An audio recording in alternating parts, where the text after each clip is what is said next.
Baiklah, saat ini saya Alfian Richard Klosu, NIM 501402593 akan membahas diskusi 5 dengan topik tokoh yang mencoba menyelesaikan masalah kaum Pitagoras dan kontribusi dari masing-masing tokoh. Pada mata kuliah Sejarah dan Filsafat Matematika dengan tutor Bapak Dr. Kartono SPD MSI. Sebelumnya sedikit saya akan memaparkan ataupun menggambarkan apa sebenarnya masalah kaum Pitagoras.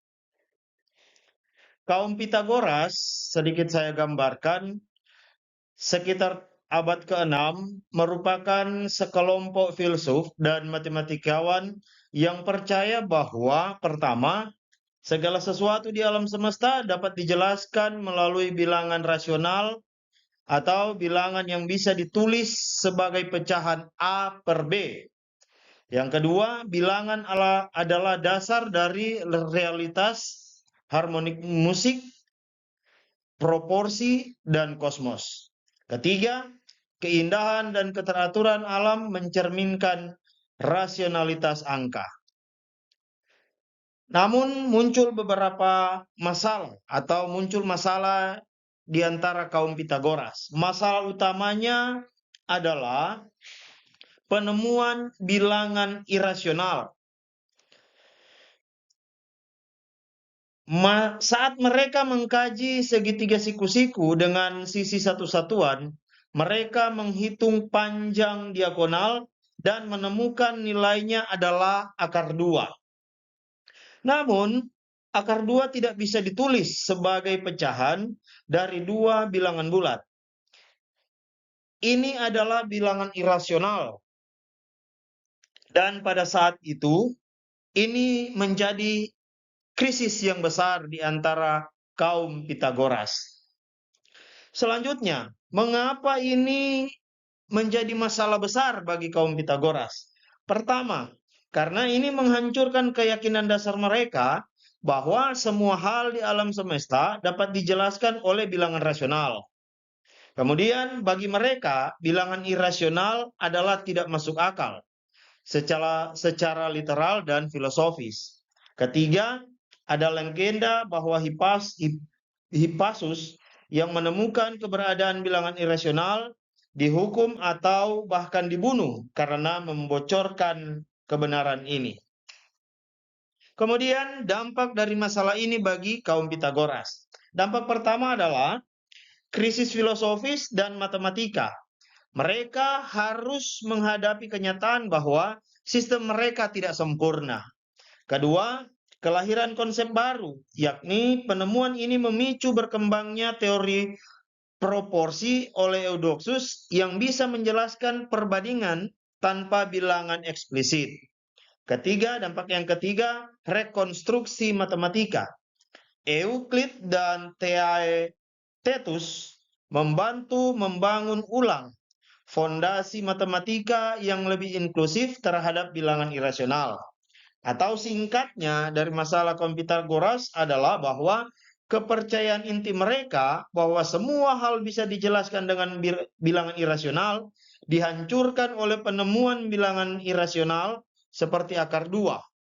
Ini menciptakan krisis dalam matematika Yunani, tetapi juga memicu lahirnya teori dan sistem baru yang lebih maju. Selanjutnya,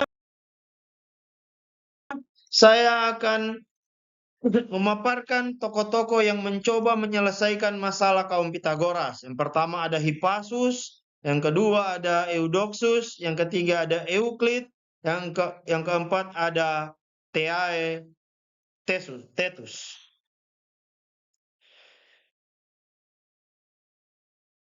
Permasalahan Pitagoras muncul karena keyakinan mereka yang sangat kuat bahwa suatu sesuatu di alam semesta dapat dijelaskan dengan bilangan rasional, pecahan dari dua bilangan bulat. Namun keyakinan ini seperti yang dijelaskan tadi terguncang saat ditemukan bahwa bilangan irasional seperti akar 2 yang tidak dapat dinyatakan sebagai pecahan. Penemuan ini menimbulkan krisis dalam filsafat dan matematika Pitagoras. Berikut ini saya akan memaparkan beberapa tokoh yang berperan dalam menyelesaikan atau mengembangkan masalah kaum Pitagoras tersebut. Pertama, Hippapus dari Metapontum. Kaum Pitagoras meyakini bahwa segala sesuatu di alam semesta dapat dijelaskan melalui bilangan rasional. Bilangan yang dapat dinyatakan sebagai perbandingan dua bilangan bulat seperti 1/2, 3/4, dan lain-lain. Mereka percaya bahwa harmoni musik dan kosmos sendiri tunduk pada prinsip rasional ini. Hippapus ini diyakini sebagai orang pertama yang menunjukkan bahwa ada bilangan yang tidak dapat dinyatakan sebagai perbandingan dua bilangan bulat. Contoh paling terkenal temuan Hippapus adalah akar 2 yang muncul ketika mereka mencoba menghitung panjang diagonal dari persegi dengan sisi 1 unit. Hippapus juga membuktikan bahwa akar 2 bukan bilangan rasional, yang berarti ia adalah bilangan irasional. Konflik Hippapus dengan kaum Pitagoras. Penemuan ini mengguncang fondasi kepercayaan kaum Pitagoras.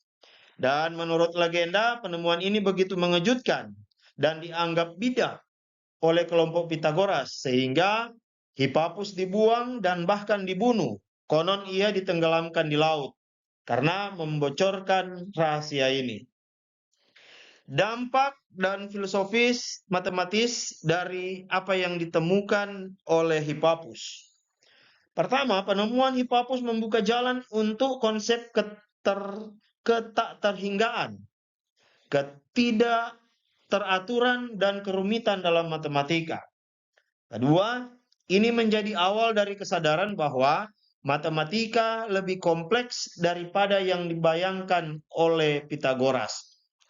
Secara singkat, Hippapus berkontribusi besar dengan menunjukkan keberadaan bilangan irasional seperti akar 2 yang mengguncang keyakinan kaum Pitagoras bahwa segala hal dapat dijelaskan dengan bilangan irasional. Ia menimbulkan konflik besar dalam mazhab mereka karena meruntuhkan fondasi filosofi mereka. Tokoh yang kedua yang coba saya paparkan saat ini adalah Eudoxus dari Cnidus. Kontribusi Eudoxus dari Cnidus ini terhadap masalah kaum Pitagoras sangat penting, terutama dalam menyelesaikan krisis bilangan irasional yang pertama kali muncul setelah penemuan Hippapus. Kalau Hippapus membongkar masalah, maka Eudoxus membantu menyelesaikannya, tapi dengan cara yang sangat elegan dan matematis. Konteks masalahnya, setelah Hippapus menemukan bilangan irasional seperti akar 2, kaum Pitagoras terguncang karena sistem mereka hanya bisa menjelaskan bilangan rasional. Mereka tidak tahu bagaimana menangani konsep panjang atau besaran yang tidak bisa ditulis dengan pecahan. Ini menjadi krisis filosofis dan matematis. Kontribusi Eudoxus dalam permasalahan ini yang pertama, munculnya teori perbandingan, theory of proportion. Eudoxus mengembangkan teori perbandingan untuk besaran-besaran yang tidak bisa dibandingkan dengan bilangan irasional. Dengan teori ini, ia bisa membandingkan dua besaran, misalnya dua panjang garis, tanpa perlu menyatakan keduanya adalah angka. Ini kemudian menjadi cara pertama yang benar-benar formal dan konsisten untuk menangani bilangan irasional dalam geometri. Kontribusi yang kedua, menghindari konsep bilangan irasional secara langsung. Alih-alih langsung membicarakan bilangan irasional, Eudoxus menghindarinya dengan berbicara tentang proporsi besaran, seperti panjang, luas, dan volume. Jadi, ia membuat sistem yang bisa menjelaskan irasionalitas tanpa menyebut bilangan irasional secara eksplisit. Kontribusi yang ketiga, apa yang ditemukan atau yang disampaikan oleh Eudoxus menjadi dasar untuk buku 5 Euclid, Elemen. Teori Eudoxus dimasukkan oleh Euclid dalam buku 5 dari Elemen yang menjadi fondasi geometri klasik. Teori ini begitu kuat, bahkan digunakan dalam hampir 2000 tahun sebelum munculnya aljabar modern dan kalkulus. Dampak apa yang disampaikan atau yang dikemukakan oleh Eudoxus terhadap masalah kaum Pitagoras? Eudoxus menyelamatkan matematika Yunani dari krisis irasional. Ia memberikan kerangka logis yang bisa menjelaskan dan mengakomodasi bilangan irasional tanpa meruntuhkan struktur matematika yang ada. Dengan kata lain, dia menjinakkan masalah yang ditimbulkan oleh Hippasus. Singkatnya, Eudoxus menyelesaikan masalah irasional yang mengguncang kaum Pitagoras dengan mengembangkan teori proporsi yang mampu menangani besaran tak terukur secara logis dan matematis. Ia membawa stabilitas kembali ke dalam dunia matematika Yunani. Tokoh yang ketiga yang saya bahas saat ini adalah Euclid. Kontribusi Euclid terhadap masalah kaum Pitagoras sangat penting karena ia merangkum, menyusun ulang, dan menyempurnakan berbagai pemikiran matematika sebelumnya, termasuk cara menangani bilangan irasional yang pernah jadi masalah besar bagi kaum Pitagoras. Selain menemukan bilangan irasional, dan Eudoxus menyusun teori proporsi untuk mengatasinya, matematika Yunani punya alat baru. Tapi masih dibutuhkan sistem formal dan struktur logis lengkap untuk semua pengetahuan itu. Dalam hal ini Euclid berkontribusi pertama, dia menulis bukunya berjudul Elemen. Karya besarnya Elemen dalam 13 buku adalah salah satu buku paling berpengaruh dalam sejarah matematika. Dalam buku ini, Euclid menggabungkan dan memformalkan seluruh pengetahuan matematika Yunani, termasuk ajaran Pitagoras dan teori proporsi Eudoxus. Kontribusi yang berikutnya dalam buku 5 Elemen, teori proporsi dari Eudoxus. Disinilah Euclid kemudian memasukkan teori Eudoxus secara sistematis. Ia menjelaskan bagaimana dua besaran bisa dibandingkan tanpa menyatakan bilangan eksplisit, sehingga irasional bisa ditangani tanpa menyebutkan secara langsung. Buku 10 tentang klasifikasi besaran irasional. Disinilah Euclid menghadapi langsung dunia bilangan irasional. Ia menyusun sistem klasifikasi yang sangat canggih untuk berbagai jenis irasionalitas seperti akar kuadrat, akar ganda, dan lain sebagainya. Ini adalah analisis mendalam pertama terhadap bilangan irasional dalam sejarah matematika. Yang keempat, yang merupakan kontribusi Euclid, ia meneruskan semangat Pitagoras tetapi menjadi lebih matang. Euclid mewarisi semangat kaum Pitagoras yang percaya pada logika dan pembuktian. Tapi ia lebih sistematis dan terbuka terhadap konsep-konsep baru seperti bilangan irasional yang berkat pengaruh dari apa yang disampaikan oleh Eudoxus. Dampak terhadap masalah kaum Pitagoras dari apa yang dikembangkan oleh Euclid. Euclid menjadi penghubung penting antara pemikiran Pitagoras, solusi Eudoxus, dan matematika yang koheren. Ia menyusun sistem geometri dan teori besaran yang mampu mengatasi masalah irasional dengan rapi dan logis. Secara singkat, kontribusi Euclid besar dalam menyelesaikan dan menyusun ulang masalah bilangan irasional yang mengguncang kaum Pitagoras lewat karyanya dalam buku yang berjudul Elemen. Ia menjadikan teori Eudoxus sebagai fondasi formal dan memperkenalkan klasifikasi sistematis terhadap bilangan irasional. Yang terakhir, tokoh yang terakhir adalah yang saya bahas saat ini adalah Theaetetus. Kontribusi Theaetetus terhadap masalah kaum Pitagoras sangat penting dalam perkembangan konsep bilangan irasional. Jika Hippapus yang pertama menemukan bilangan irasional dan Eudoxus menciptakan teori proporsi untuk mengatasi masalah tersebut, maka Theaetetuslah yang mulai mengklasifikasikan jenis bilangan irasional. Bisa dibilang, dia yang mulai merapikan kekacauan yang ditinggalkan oleh krisis itu dari sisi angka, bukan hanya dari sisi geometri. Sedikit saya ingin mengulas siapa Theaetetus. Theaetetus adalah seorang matematikawan Yunani dari abad keempat sebelum Masehi, murid dari Sokrates dan guru dari Eudoxus. Namanya diabadikan dalam dialog Plato berjudul Theaetetus.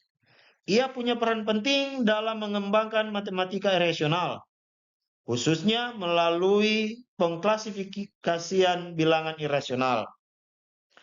Kontribusi utama Theaetetus. Pertama, mengklasifikasikan bilangan irasional. Theaetetus menyadari bahwa tidak semua bilangan irasional sama. Misalnya akar 2, akar 3, akar 5, akar 6, dan seterusnya. Semua irasional, tetapi memiliki sifat yang berbeda. Ia mencoba mengklasifikasikan bentuk-bentuk irasional ini berdasarkan struktur aljabar dan geometri. Contohnya, ia membedakan antara panjang garis yang bisa diukur sebagai akar kuadrat dari bilangan yang tidak kuadrat sempurna dan seterusnya. Kontribusi yang kedua, landasan buku 10 Euclid. Apa yang disampaikan Theaetetus menjadi landasan buku 10 Euclid. Pekerjaan Theaetetus menjadi dasar dari buku 10 dalam elemen karya Euclid yang berisi analisis paling lengkap tentang bilangan irasional dalam geometri Yunani. Jadi meskipun Euclid yang menulisnya, gagasannya banyak dari Theaetetus. Ketiga, pendekatan matematika yang lebih terstruktur. Ia membantu memindahkan pembahasan irasional dari sesuatu yang mengganggu atau misterius menjadi bagian yang bisa dianalisis dan dipelajari secara sistematis. Ini sangat membantu melunakkan masalah besar yang sebelumnya menimbulkan konflik di kalangan kaum Pitagoras.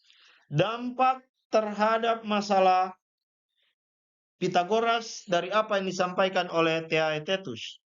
Kaum Pitagoras saat itu terguncang karena kepercayaan bahwa semua bilangan itu rasional, terbukti salah.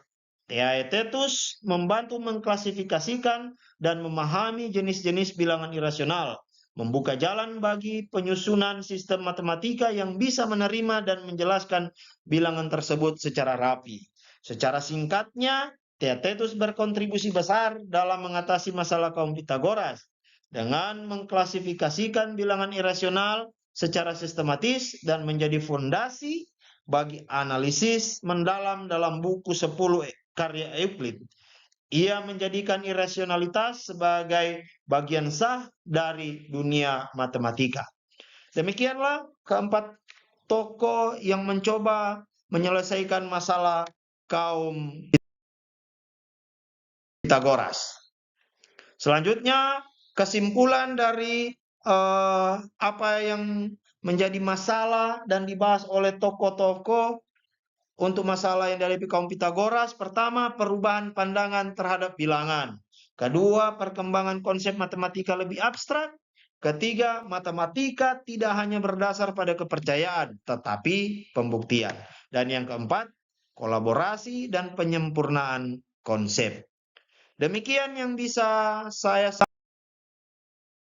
sampaikan ataupun saya bahas. Terima kasih, mohon masukan